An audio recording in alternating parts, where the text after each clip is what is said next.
So, do any of you remember those Mickey Mouse cartoons from the 1930s? The ones that were just put out in DVD a few years ago? Well, I hear that was one that was unreleased to even the most avid classic Disney fans. According to its sources, it's nothing special. It's just a continuous loop of Mickey walking past 6 buildings that go on for 2 or 3 minutes before fading out. Unlike the cutesy tunes put in though, the song on this cartoon was not a song at all, just a constant bang on the piano for 1.5 minutes before going to white noise for the remainder of the film. It wasn't the jolly old Mickey we've come to love either. Mickey wasn't dancing, not even smiling, just kind of walking as if you and I were walking, with a normal face expression. But for some reason, his head tilted to the side as it kept this dismal look. Up until a year ago, everyone believed that I cut to black and that was it. When Leonard Maltin was reviewing the cartoon to be put in the complete series, he said it was too junk to be on the DVD, but wanted to have a digital copy due to the fact that it was the creation of Walt. When he digitized the version up onto his computer to look at the file, he noticed something. The cartoon was actually 9 minutes and 4 seconds long. This is what my source emailed to me in full. After it cut to black, it stayed like that until the 6th minute, before going back to Mickey walking. The sound was different this time. It was a murmur.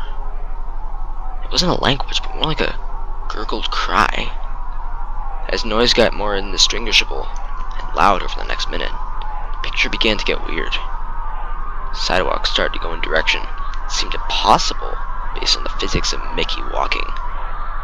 And the dismal face of the mouse was slowly curling into a smirk. On the 7th minute, the murmur turned into a blood-curdling scream, and the picture was getting more obscure. Colors were happening that should have been possible at this time. Mickey's face began to fall apart, his eyes rolled on the bottom of his chin like 2 marbles in a fishbowl, and his curled smile was pointing upwards on the left side of his face. The buildings became rubble floating in midair, and the sidewalk was still, possibly navigating in warped directions. A few seeming inconvincible with what we as humans know about direction.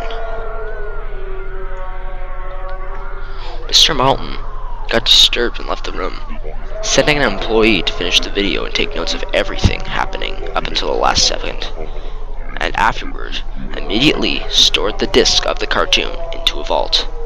This distorted screaming lasted up until 8 minutes and a few seconds in, and then abruptly cuts to Mickey Mouse at the end, at the credits of every video, with what sounded like a broken music box playing in the background.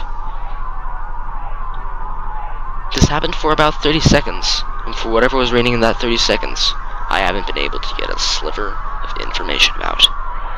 From a security guard working under me who was making rounds outside of the room, I was told that after the last frame, the employee stumbled out of the room with a pale skin saying, "Real suffering is not known," 7 times before speedily taking the guard's pistol and offing himself on the spot.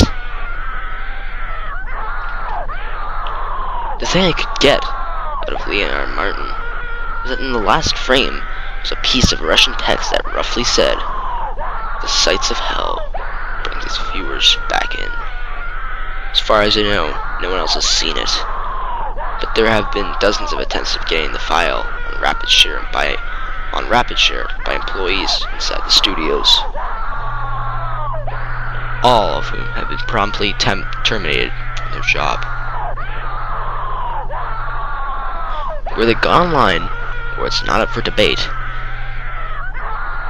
but if rumors serve me right, it's online somewhere under SuicideMouse.avi. If you ever find a copy of the film, I want you never to view it. Contact me by phone immediately, regardless of the time. When a Disney death is covered up, as well as this, it means that this has to be something huge. Get back at me. TR. I've yet this. But it's out there.